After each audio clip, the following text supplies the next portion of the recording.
Sir middle class जो है वो शायद इस बजट से पहले प्रधानमंत्री को सपोर्ट करता था। अब इस बजट में आपने उसी मिडिल क्लास के एक छुरा पीठ में मारा, दूसरा छुरा छाती में।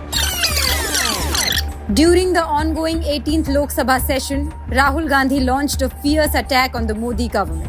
As leader of opposition, Rahul Gandhi questioned the government's commitment to ensuring equal rights for Dalits, Adivasis, SC/STs, OBCs and minorities. Budget का जो हलवा है सर ये बट रहा है, और इस फोटो में सर मुझे एक ओबीसी अफसर नहीं दिख रहा, एक आदिवासी अफसर नहीं दिख रहा, एक दलित अफसर नहीं दिख रहा मुझे। देश का हलवा बट रहा है सर, और इसमें 73% का एक है ही नहीं। हिंदुस्तान का जो हलवा है 20 लोगों ने बांटने का काम किया है।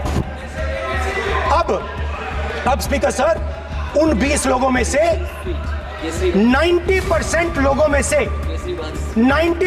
लोगों में से सिर्फ 2 हैं, एक माइनॉरिटी और एक ओबीसी, और इस फोटो में एक भी नहीं है। Citing a powerful analogy from the Mahabharata, Rahul Gandhi compared Modi's policies to the Chakravyuh, a complex trap. He declared that Modi and his team are creating a Chakravyuh to entrap various sections of society.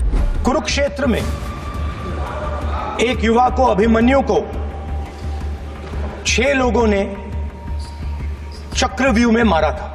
21वीं सदी में sir एक नया चक्रव्यूह तैयार हुआ है।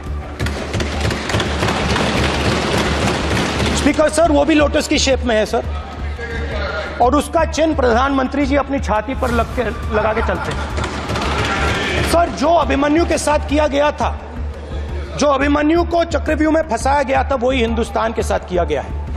हिंदुस्तान के युवाओं के साथ, हिंदुस्तान के किसानों के साथ, हमारी माताओं बहनों के साथ, स्मॉल बिजनेसेस के साथ, मीडियम साइज बिजनेस के साथ।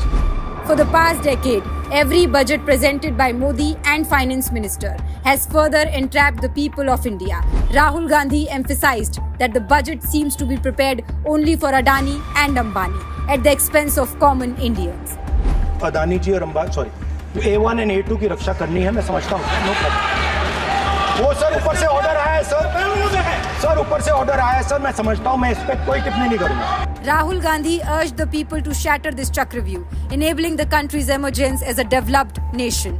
Rahul Gandhi has become the voice of India, and his relentless scrutiny ensures that the Modi government cannot escape accountability.